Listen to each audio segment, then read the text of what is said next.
What's up, you guys? This is Chris. Today we're going to talk about the claw machine business and is it worth it or not. I'm going to run down through the same things that I talked about in my previous videos that you can find in the links down below. So far, I've talked about the ATM business and the candy machine business. So we're going to discuss barrier to entry, vault in the case of an ATM, or in this case, price of merchandise, like price of the toys and the other prizes that people will win. Then we go how hard it is to find a location or how saturated the market is. Moving and installing the machine, how much to charge per play, or in the ATM industry was how much the surcharge is. Trading and buying other people's routes. And then we're gonna go to taxes. And I usually have a bonus, and in this case I will have a bonus at the end if you stay till the end as well. In the meantime, smash the like button, consider subscribing, and let's go with the video. So barrier to entry. As far as I can tell, the prices has been going up because, for example, I'm looking at a toy taxi machine, which is the yellow machine that if you see my other videos, it gave me some problems. One of them, I bought it for $2,000. Let me check so I don't lie to you. Okay, so the toy taxi was almost $2,500. And I knew they're gonna increase the price. They told me they're gonna increase the price. I honestly thought they're lying. But right now I see it at $3,000, and that's what they say, that they will increase the price with $500. And by the way, quick disclaimer, I am not a professional because I made a Turo video about the renting platform Turo, and thing hit the fan into the Turo community because I'm so stupid because I have 6 trips and I'm not an expert. Well, I'm not an expert in this either. I have I got 4 machines.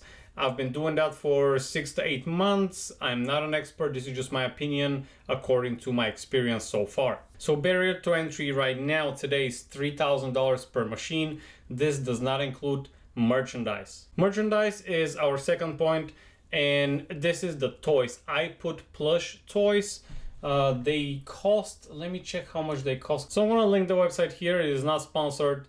I shopped from there, World Plush, worldplushinc.com. I'm gonna list it down below. So as far as I can tell, if you want the cheapest one, they're $190 per toy, and the most expensive, which is 100% licensed plush toys, are $450 each. So it depends how much the toy is licensed. If there are no license whatsoever, which means it's some generic toys, they're gonna be $1.90 per toy. And the fully licensed one, you know, Ninja Turtles, SpongeBob, Fred Flintstone, I see here Bugs Bunny, Captain America, so on and so forth. Things that people will recognize and play more to win them. You know, I had a Baby Yoda, I think, at some point. And they vary, you know, I see here like 25% license is $255 each. What is a 50% license is $320 each.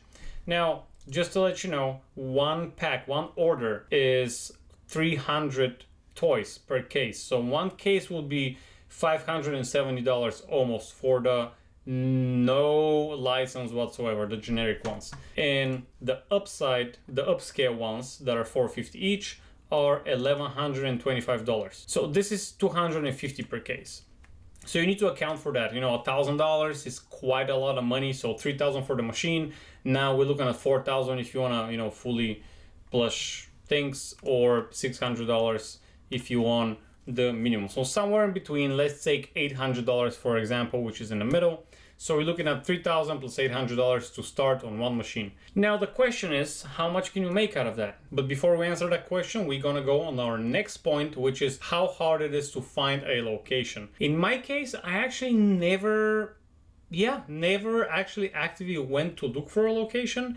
I had a Facebook ad, which Facebook kind of banned. I call it like restricted, because basically I'm offering $0 is what the ad is, because it's not sale. I'm not selling the machine. I'm selling a service, which Facebook doesn't like that. But anyways, at the time when the ad was still running, a few people contacted me, and all of those people that contacted me, I have a machine into a brewery, into a children's clothing store, into a smoke shop, and the last location that I'm gonna get, if I get that machine fixed, that is broken, is a tattoo shop. And we're gonna put different prices there. It's not gonna be toys, it will be something tattoo shop related. So on that note, I cannot really tell if it's hard or easy to find locations. I'm guessing it's gonna be the same, like something between the candy machines and the ATMs. because ATMs are a little bit harder to place because people are more, I don't know, is that legal? I don't know. In candy machines, people are, oh, okay, just put one. Even some people have 2 or 3. I have a motorcycle club that has 4. I think 4 machines. Mine is the 5th one, which is not a good place. I usually make like 50 cents a month there. I'll move it soon when I have time and when I find a new location, but I would guess it's somewhere in the middle. It's not that hard, but it's not that easy. How much I pay the owners, I don't have that point here.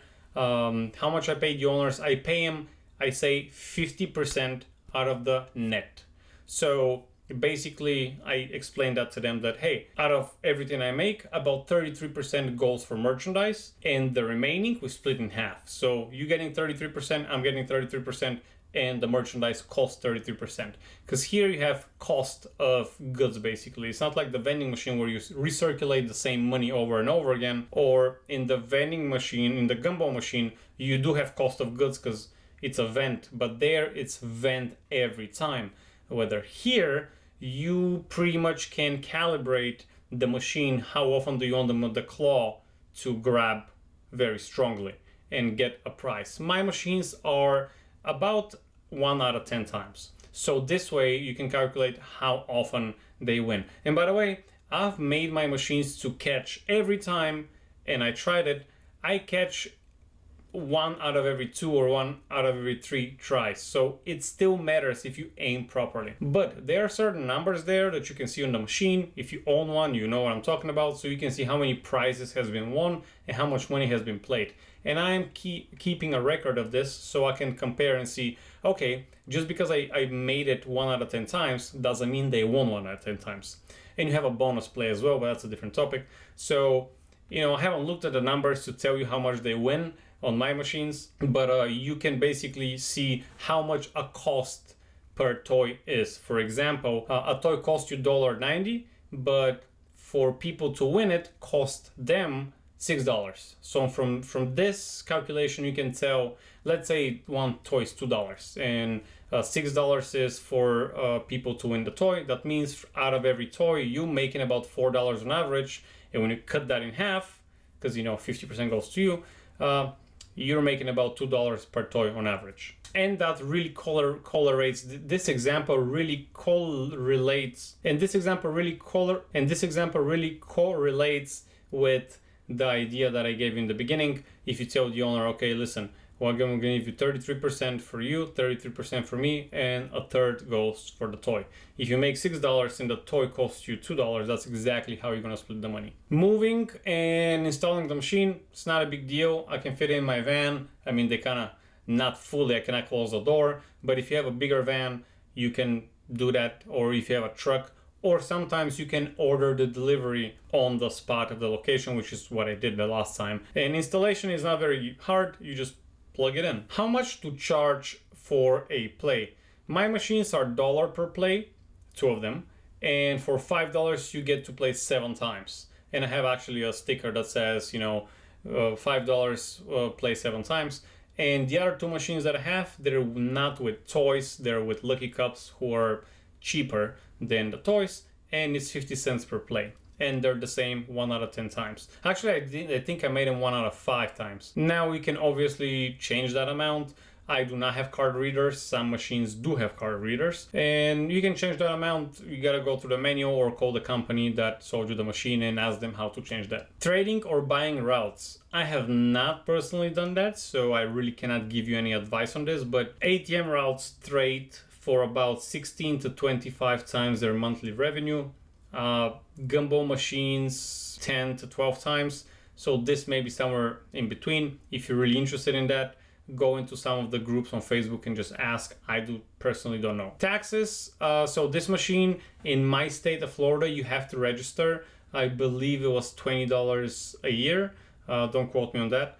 But you have to register it. It depreciates on a regular schedule. You can get accelerated depreciation year 1 or over 5 years. Not a tax advice, just a guy on YouTube, okay? Because I'm done with arguing with y'all who's like, oh, you're an expert. I'm not, okay? That's just my experience. And bonus, what else you can do with the machine? You can put some theme-like stuff in the machine. For example, Tattoo Studio, you can put a price that is a voucher for the tattoo shop. You can put free tattoo. You can put other stuff that are, thematic. Is that a word? Thematic? To that particular venue. For example, I have a brewery, so we have t-shirts of the brewery. We got free beer. We got free 2 beers. We got 5 free beers. And, they're all in the cups.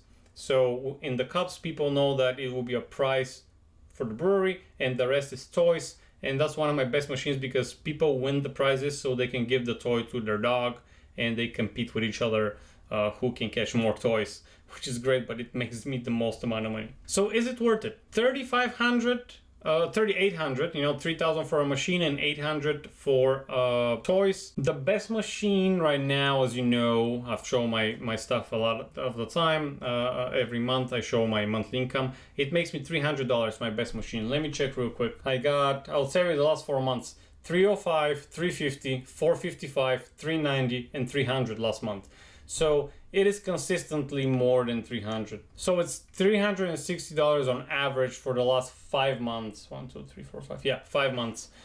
This particular machine. Other machines, $85. This was kind of not really in order for some time. The other one is $150. That's last month. And I got the broken one that made it $55 and $72 respectively the last 2 months. But this month it's out of order. Say we're gonna take $300 for example, which from this $300, $100 goes to the owner, $100 goes for us.